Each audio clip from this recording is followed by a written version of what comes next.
tonight is Laura Burke, to be followed by Matthew Kozma, to be followed by Kathy Roos. Ms. Burke?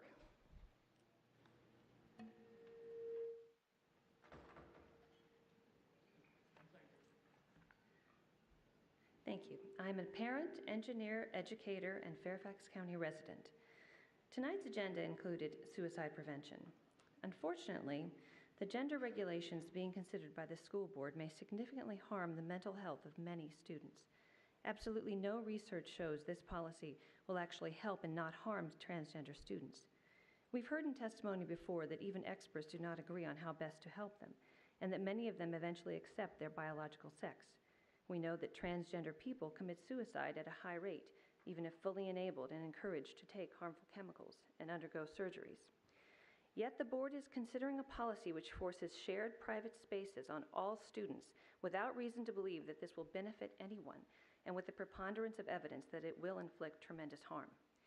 Not only are transgender students actually at risk from Policy 1450, but also the 99.97% of students who are not transgender will be forced to endure distressing situations.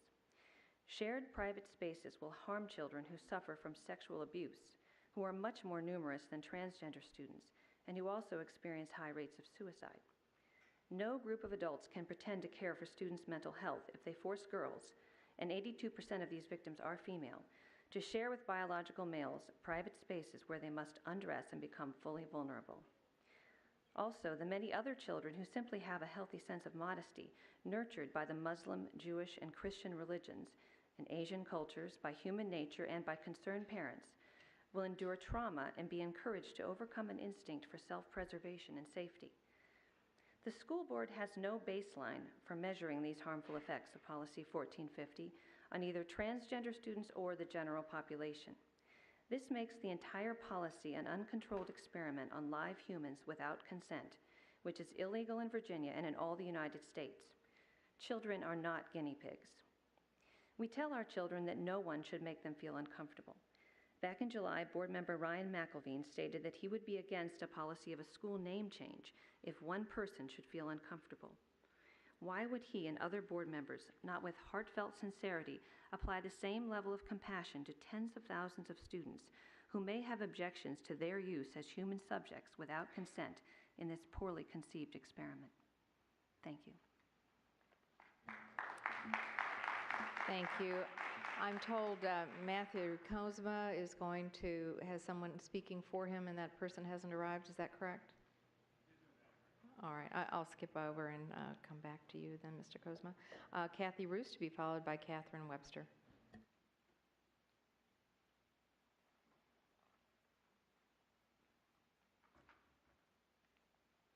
Thank you and good evening. I'm a resident of Fairfax County. I'm a lawyer, and I'm also a mother of young children. My remarks tonight address the health risks to students in Fairfax County.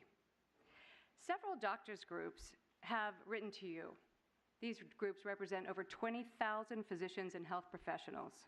They have written this board urging you to reconsider the regulations you have drafted to implement your policy supporting transgenderism in children. The letter quotes a growing community of physicians, mental health professionals, and academics who are supportive of gay rights and yet are critical of the youth transgender movement. Quote, "We are concerned about the current trend to quickly diagnose and affirm young people as transgender, often setting them down a path toward medical transition. We feel that unnecessary surgeries or hormonal treatments which have not been proven safe in the long term represent significant risks for young people. Policies that encourage, either directly or indirectly, such medical treatment for young people are highly suspect in our opinion." End quote. This is the growing community of physicians and mental health professionals who support gay rights. This is from them. Your proposed regulations constitute an indirect, if not a direct, encouragement of something that poses significant risks. Here I speak of your forcing all students and teachers to use opposite-sex pronouns for children with gender dysphoria. I speak of the affirmation teams of public school teachers and other personnel who will help gender dysphoric students in their transitions. I speak of your plans to have biological boys attend girls' sex ed classes, shower in girls' showers, and play on girls' sports teams. This is what you say. What do the medical professionals say? Quote, that it is fanciful to claim that a child with gender dysphoria is born with a brain that is the opposite sex of his body. Quote, this is biologically impossible. Every cell of the human body contains identical copies of a person's sex chromosomes. Every infant boy is born with a brain imprinted by testosterone. Every infant girl is born with a brain imprinted by estrogen.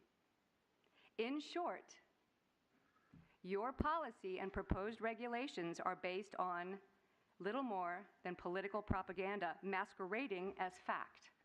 You are playing gender politics with children, and it's not a fair fight. Thank you.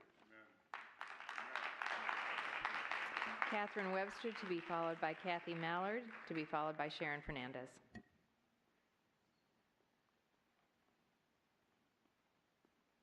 Hello, my name is Catherine Weber, and I've been an educator for the past 25 years, teaching in both public and private schools.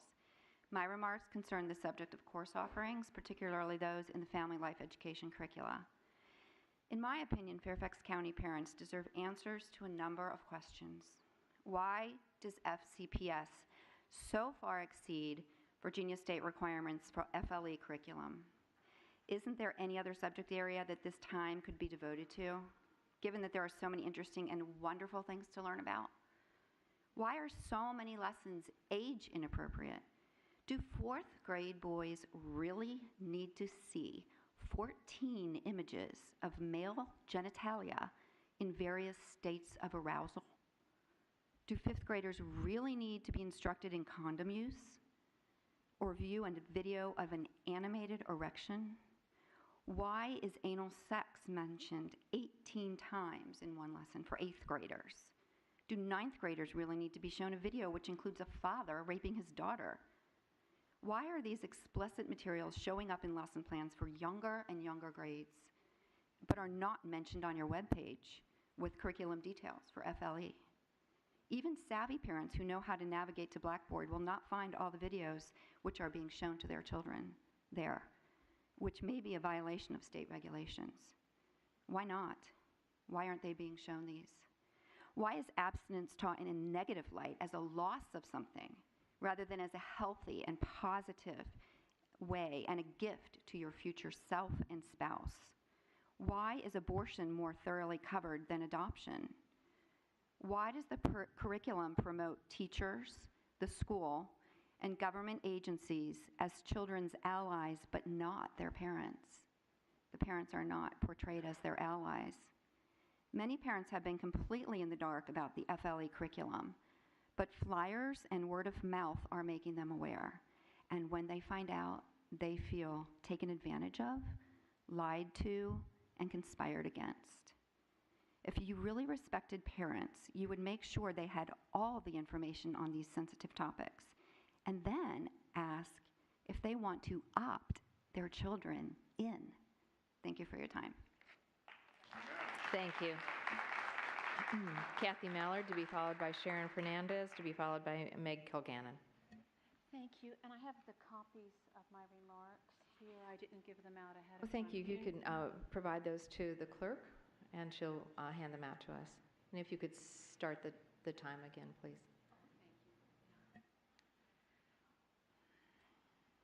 Good evening, school board chairman, school board members, and Superintendent Garza. My name is Kathy Mallard. I'm the parent of a former FCPS student, a Fairfax County taxpayer, but most importantly, a citizen deeply concerned for the cultural and moral welfare of our county, our state, our exceptional country, and our innocent children and youth. I wish to address the topic of suicide among our nation's children and youth and look at some of the reasons that our young people decide to take their lives. According to the tragic statistics of the Center for Disease Control, suicide is the second leading cause of death for children ages 10 to 24.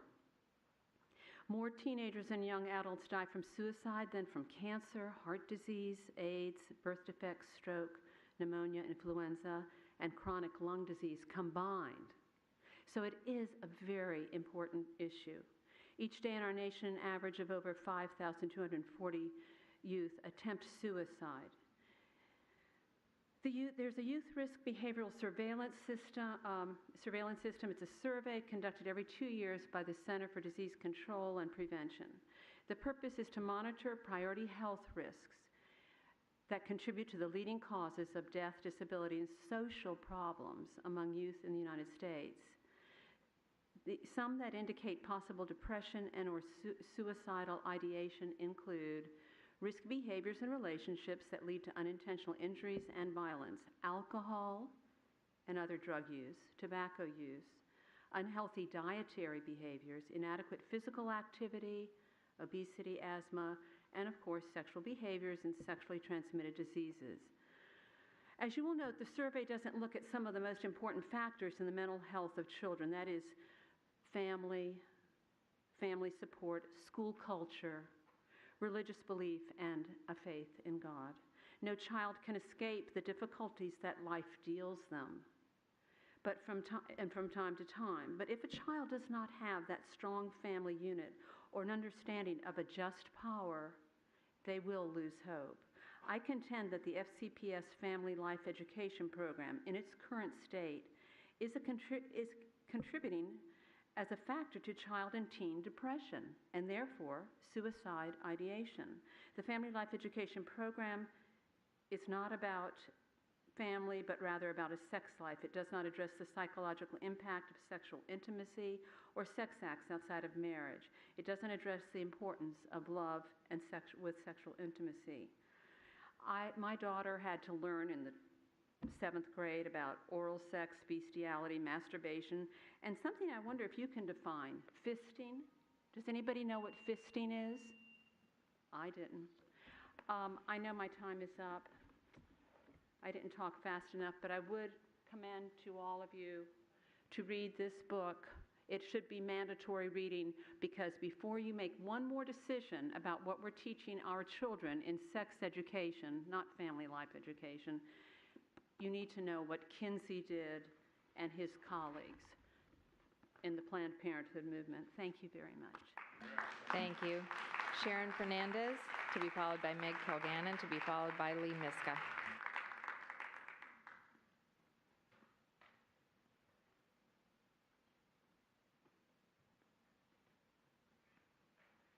Good evening to you all. I am a Fairfax citizen. I'm a mother of 3 children who have graduated from the Fairfax County school system, and I am a member of the clergy. And I'd like to make remarks toward the Early Head Start and Early Family Childhood Education Program. The Early Head Start and Early Childhood and Family Education Program offers a high-quality learning experience to low-income families with infants, toddlers, and pregnant women. It is common knowledge that these constituents face high risk of low achievement and underdevelopment because of family disruption and poor long-term outcomes.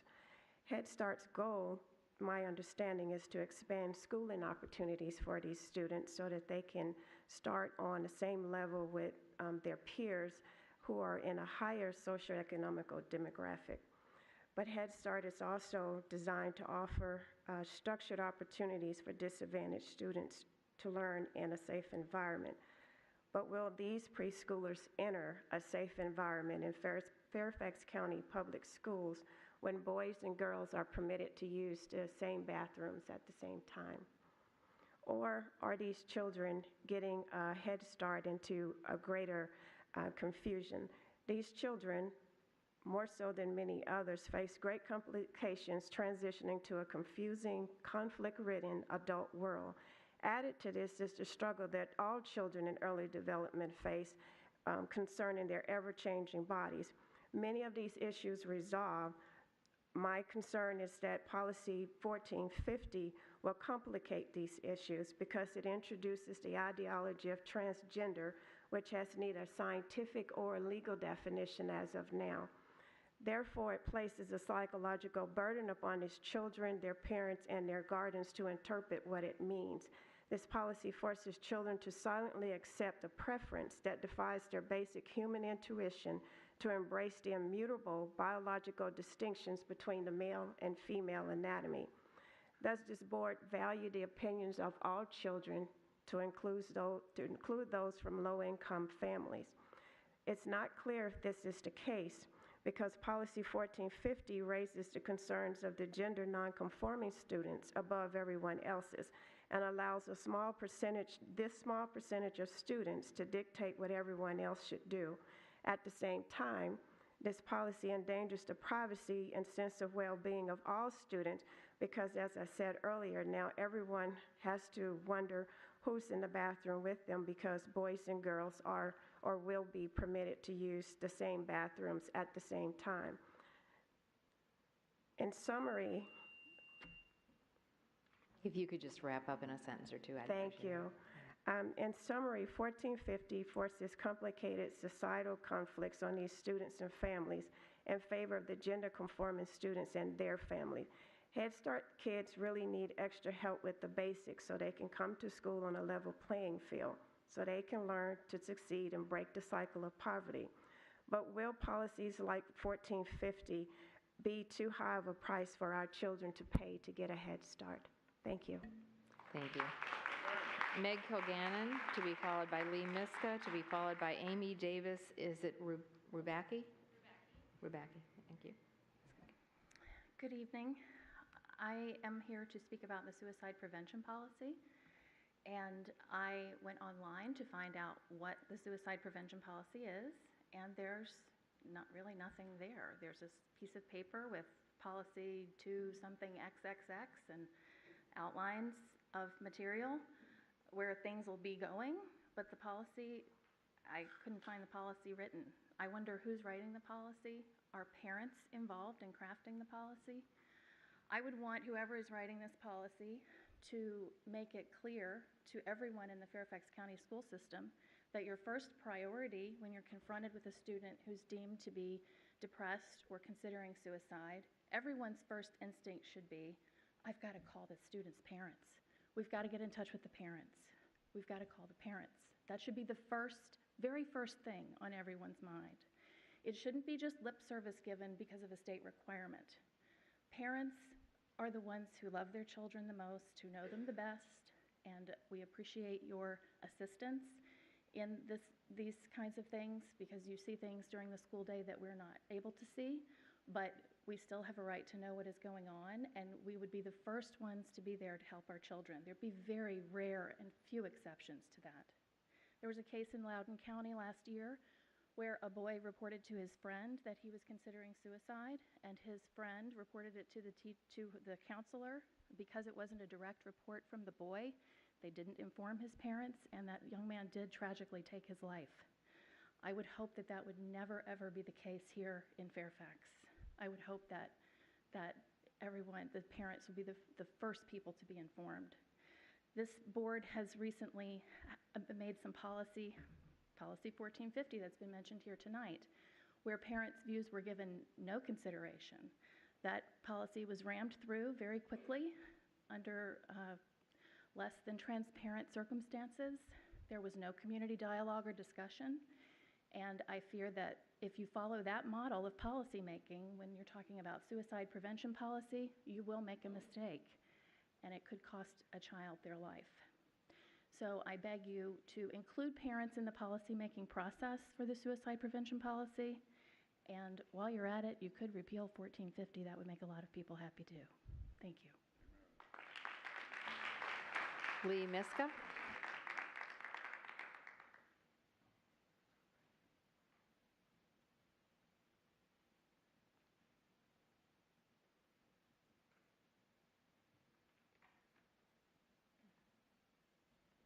Good evening. My name is Lee Miska, and I'm here tonight because I would like to address the board regarding agenda item 6.02 regarding secondary course offerings. There are several new proposed course offerings such as Broadway dance theater, hip hop, and Shakespeare that sound interesting.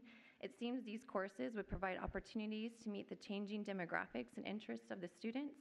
However, after a recent experience with my son, I am concerned that we do not have sufficient regulations in place to ensure harmful and damaging supplemental materials are not used in different course offerings. School Board Regulation 3005.8 is designed to identify, evaluate, and approve program and supplemental instructional print material. Unfortunately, despite this regulation, there is new supplemental material being used which includes offensive language, violence, and explicit sexual situations, and this information is not being shared with parents as it is required in Regulation 3005.8. This year, this is the book my son brought home for his 8th grade English curriculum. It's called Yaki Delgado Wants to Kick Your Ass. I'm sure, like me, I was a little bit caught off by such a provocative and inflammatory title. I read several reviews about the book, many which were positive, and the administration of our school further attested to the value of studying such a book because of the diverse Latin American female voice and the relevant topic of bullying. I was led to believe the message and literary content outweighed anything that may seem controversial, inappropriate, or harmful. I proceeded to read the entire book and was completely disgusted in the decision to use this in the 8th grade English curriculum. I was prepared to read mature content. However, I found unbridled and prolific profanity, descriptive violence, and detailed sexual situations. Not only were these disturbing elements overlooked and deemed appropriate, the explicit sexual situations in the book were not disclosed to us as parents. In Regulation 3005.8, middle and high schools are required to provide a syllabus with a general statement that books may contain mature content including offensive language, violence, and/or implied or explicit sexual situations, and then in parentheses it says high school only. Why does it say high school only? Well, I assume that is because it implies material with sexual situations wouldn't even be considered at a younger age, at a middle school or an elementary school level. But according to my school administration, it says that no notice is required at all for middle and elementary school students, and that simply does not make sense to me. There's obviously poorly written and unclear policy here that needs to be revisited and changed to clearly state what I'm sure you as a school board intended, which was to inform parents of any material to protect children of all ages from anything profane, pornographic, inappropriate, or harmful. In closing, before you, the board, consider additional secondary course offerings, I would suggest the board first revisit Regulation 3005.8 and make the necessary changes to the policy to define clearly what is age appropriate, and whenever there is offensive language, violence, and specifically implied or explicit sexual situations, parents should be notified in all instances and in all grade levels. Thank you for your time. Thank you. Amy Davis-Rubacki, to be followed by Frederick Costello. Hi there. My name is Amy Davis-Rubacki, and I've been a pediatric nurse for over 30 years. I live in Reston. I have 3 children, all in Fairfax County Public Schools except for my middle child. My son is dyslexic, severely dyslexic. Thank you for your interest in dyslexia, Dr. Garza. He asked me to come tonight to tell his story, and I said, you know, they've heard your story before, Kaz. They've heard your story. Everybody knows the research is out. Dr. Shaywitz is on it. Yale's going to pull through. People are going to start to educate, advocate, and legislate. So what I'm asking for as a nurse, for years I've gone into the elementary schools to do vision and hearing screening. Anyone can go in. You don't have to be a nurse. And the kindergartners come through, and they're so cute. And it's just a simple screening. It's not a diagnosis. It's just, wow, they can't hear any of us, or that child can't see the apple on the wall. And a note goes to the parent that just flags them. Please have this evaluated. It's not a diagnosis. What I'm asking is for you to consider, would it be possible in the future for young children in kindergarten to be screened for dyslexia? It's very straightforward. There's like 5 bullet points. You could do it when they get their vision and hearing done anyway, and then check them again at the end of 2nd grade. Because as you know more than I do, from kindergarten to 2nd grade, we learn to read. From 2nd grade on, we read to learn. So I have been an at-home parent for 15 years. I've been with my little boy every second I had no idea what I was looking for. It took me until he was 7 to figure it out. He's not in Fairfax County anymore, which is not a dig, it's just a fact. They couldn't help him. So he's at the Oakwood School, and when he left in 3rd grade, Fairfax County, his DRA level was a 3. He was 8 years old. In 3.5 years at Oakwood, his DRA is a 40, and he's rocking it. So please consider screening the little ones. Early intervention is absolutely essential. Thank you for your time. Thank you. Frederick Costello.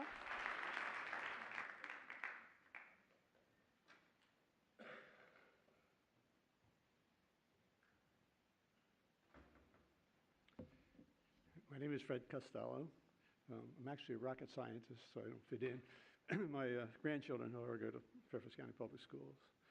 You're to be commended for trying to prevent suicides. The increase of rate of suicides, especially among LGBT people, is alarming. You face an almost insurmountable problem. Okay, if life gets difficult, why not terminate it? Okay. You might try to dissuade people from suicide by calling them names such as cowards and selfish, okay, which is what I see on the internet as how you dissuade people from suicides, okay? In fact, the names could increase the stress and make it worse. You need a sound, logical basis, okay? I know of no other basis than that there is a life after death, okay? I was taught as a kid, and after that even, that if I committed suicide, unless I was crazy, I'd go to hell. That's a good deterrent, I'll tell you. And so that was never part of my thinking. Okay, but you've excluded such talk from the schools. So you've taken away the number one deterrent from them. Instead, you're going to call them names. Okay. You've also exacerbated the problem with the FLE program, which teaches that LGBT practices are normal and healthy. Such teachings will cause more people to join these practices, which will lead to even higher suicide rates, because the suicide rate among LGBT people is greater. So I urge you first to add the talk about God and life after death to the FLE program. And they do that and meet the laws.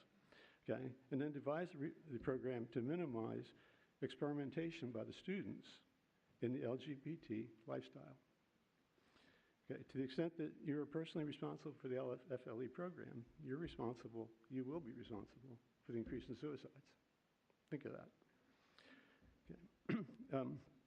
If you'd like to know why there's a life after death is essential to suicide prevention, I'd be happy to meet with you and explain the connection. Thank you. Thank you. I'm going to go back to Matthew Kozma. Mr. Kozma, are you prepared to testify? All right. In that case, we did have a speaker who wanted to take that slot. Mr. Becerra, are you here? George Becerra? All right. Well, if Mr. Becerra isn't here, oh, you have a substitute, Mr. Albert? All right. Certainly. Go ahead and. All right. Hi, I'm George Albert. I have the unique privilege of filling in for George Becerra tonight. So I'm going to read what he left to speak about. So good evening, Dr. Garza and board members. I want to congratulate you all on posting yesterday the new position of Assistant Superintendent for Education, Equity, and Innovation. George would especially like to thank Mrs. McLaughlin for being a champion for this position, and more importantly, for advocating for the creation of an Office of Equity. In regards to the job posting itself, I have 4 questions or comments. First, where is equity and innovation defined in the strategic plan, as you reference in line 2 under the job description? If you wrote in the job description to implement the division's strategic plan in accordance with the One Fairfax resolution, I could agree with that. Next, the closing date. Why is the job closing date October 19th, 2017?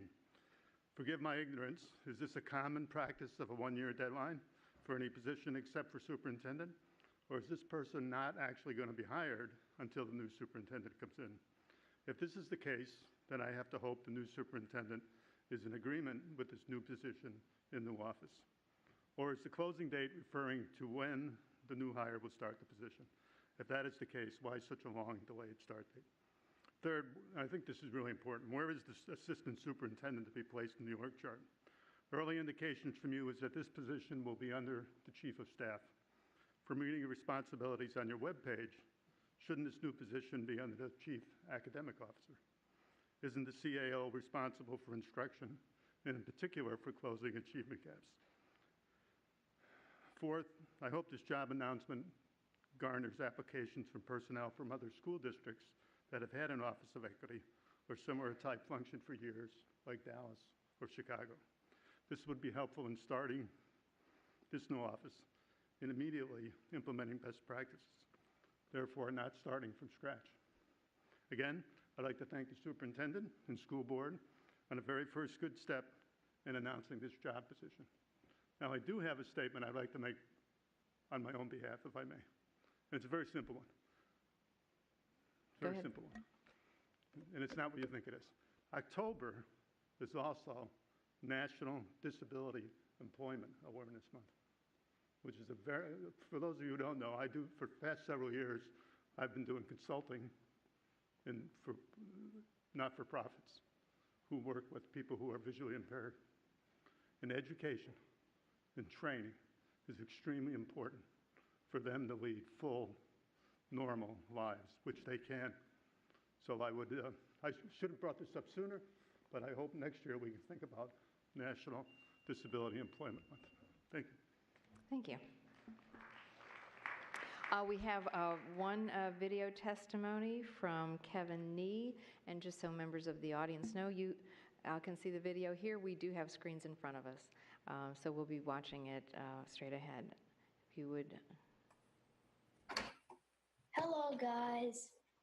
My name's Kevin, and I'm in 4th grade FCPS school at GBW. I'm going to be 10 years old. My birthday is October 20th, which is Thursday, and yeah, 2016. And today I'll be talking about Fairfax County Purchasing Resolution, FCPR. Fairfax County Purchasing Resolution.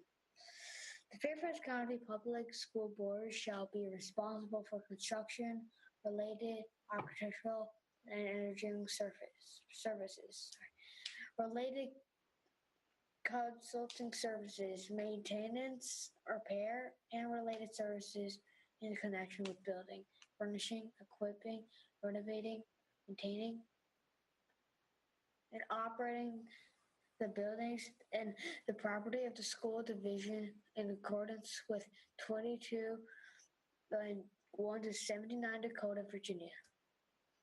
This is my playground, our school's playground, that burned out. Greenbrier West Elementary School playground fire.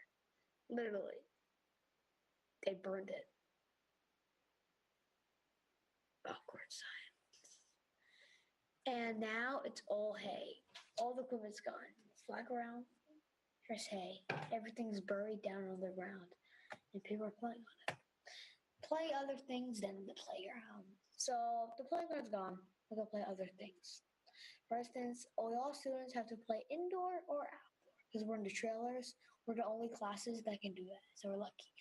Indoor, we can play a lot of things like Lego, baseballs, cars, read, do a Psycho Dreambox, has a fun white math site, etc., etc., etc., etc. And for outdoor, we can basically play basketball.